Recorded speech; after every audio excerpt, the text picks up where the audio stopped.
We have to recognize that on both sides, undoubtedly there are people who are extremists and who say things that are contrary to what I believe are America's core values. But I will say that those extreme views were not in my White House. I wasn't embracing them.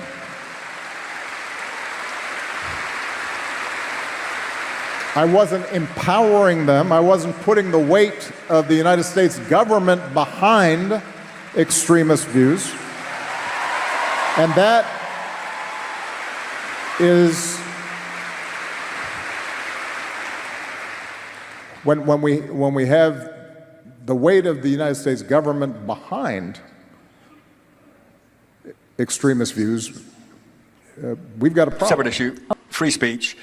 Your Vice President Vance said that free speech is under attack in the UK. Do you agree with him? And Prime Minister, we saw the dismissal of a very well-known chat show host in America last night, Mr. Kimmel. Is free speech more under attack in Britain or America?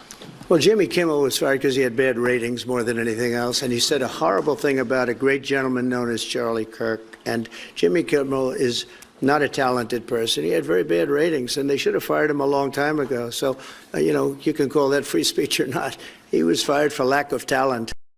When you look at the conduct that has taken place by Jimmy Kimmel, it appears to be some of the sickest conduct possible. Obviously, look, there's calls for Kimmel to be fired. I think, you could certainly see a path forward for suspension over this. And again, the FCC is going to have remedies that we could look at. Friends, today we are going to talk about a very important topic, free speech and what former President Barack Obama and other major figures have said about it, especially regarding Trump's behavior and the current situation. See, Obama was absolutely right when he said that in every society there are extremist voices, but the real problem arises when those extremists are given the power and platform of the government.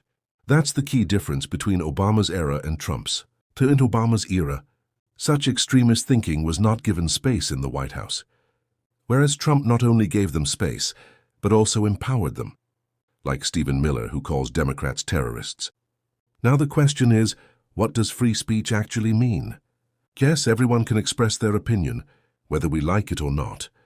But when the government itself uses power to silence someone's voice, then it becomes dangerous. That's why Obama said that if a person boycotts a product on their own choice, so that is capitalism.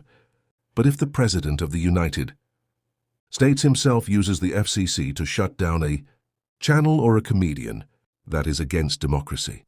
Take the example of Trump targeting Jimmy Kimmel under the excuse of cases and ratings. But the reality is, this wasn't cancel culture. This was the government using its power to suppress free speech. Here's the main point to understand. Public boycotts in freedom and capitalism. Government cancel, gang's attack on democracy.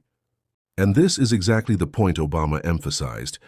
Interestingly, even Tucker Carlson at this moment said that creating a separate category of hate speech and criminalizing it would be dangerous. Because if the government decides what qualifies as hate speech, then tomorrow it can silence any opposing voice. In the end, my point is that free speech doesn't just mean the things we like to hear. The real test is when we tolerate the voices we dislike.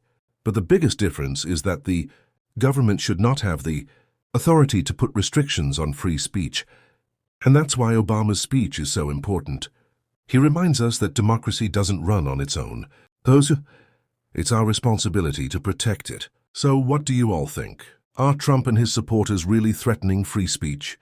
Or is this just a political game? Share your thoughts in the comments. And don't forget to like and subscribe to the video.